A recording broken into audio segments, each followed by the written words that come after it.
konstruk berpikir saya berdasarkan Al-Quran. Saya baca letter lah. Silakan. Letter lah. Silakan. Dari nggak pakai logika, saya pakai Quran. Karena tidak boleh kita dengan serampangan menafsirkan Quran.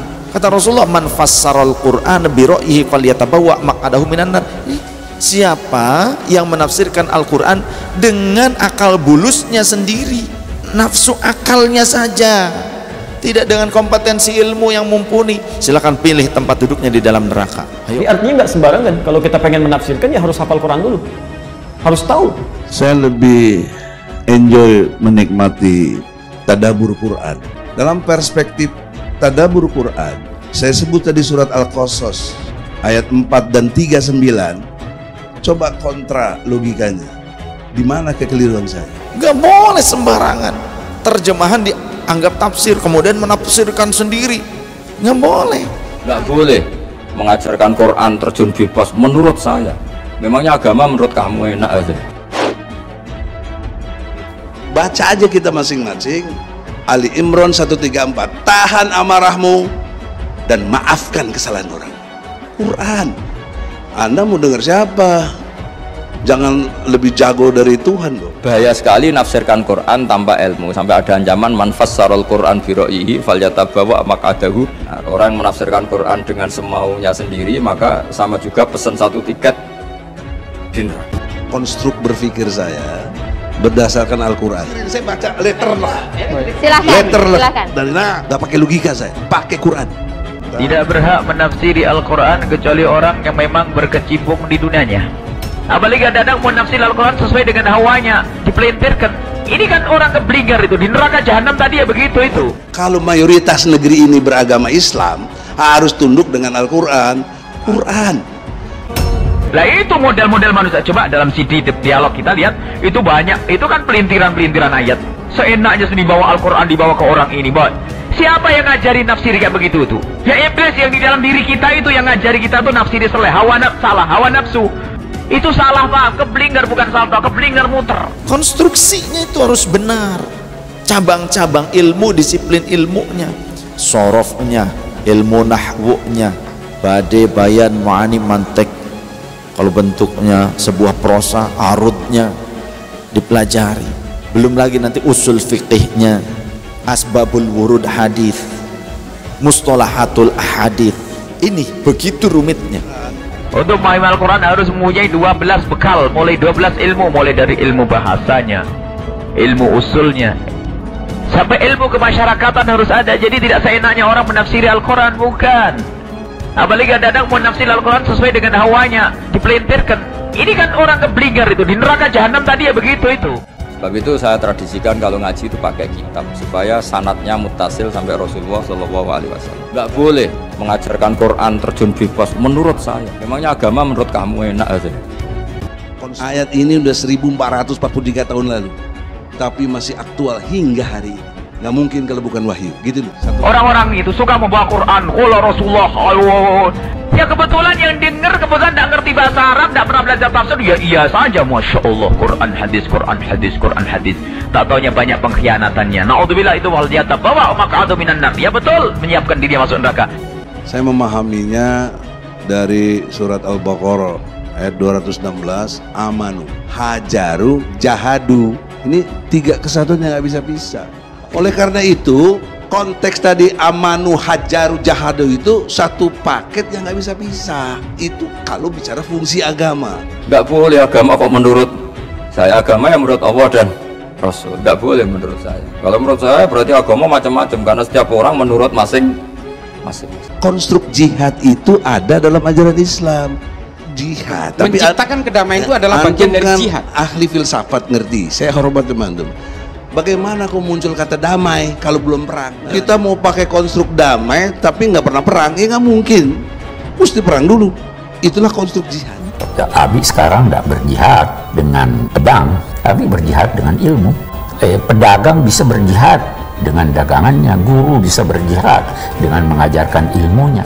Sehingga ada orang berkata jihad itu adalah berperang untuk mengorbankan nyawa. sebenarnya itu adalah bagian dari jihad. Hanya saja juga harus digarisbawahi bahwa jihad itu harus disesuaikan apa yang Anda lakukan dengan target yang Anda harapkan. Terjun di medan peperangan itu, saudara. Gunakan segala senjatamu saat ini. Itu umatnya Rasulullah di akhir zaman. Takbir!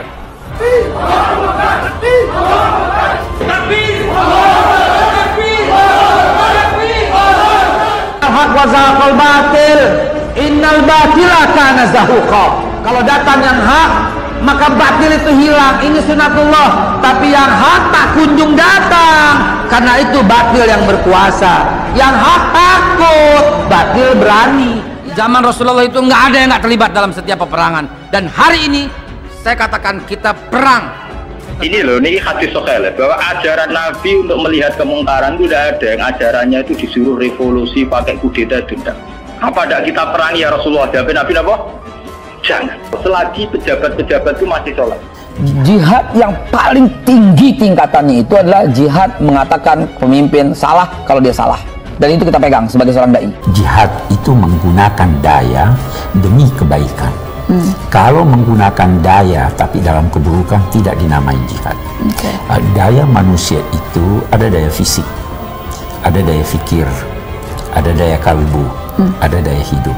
Menggunakan daya-daya itu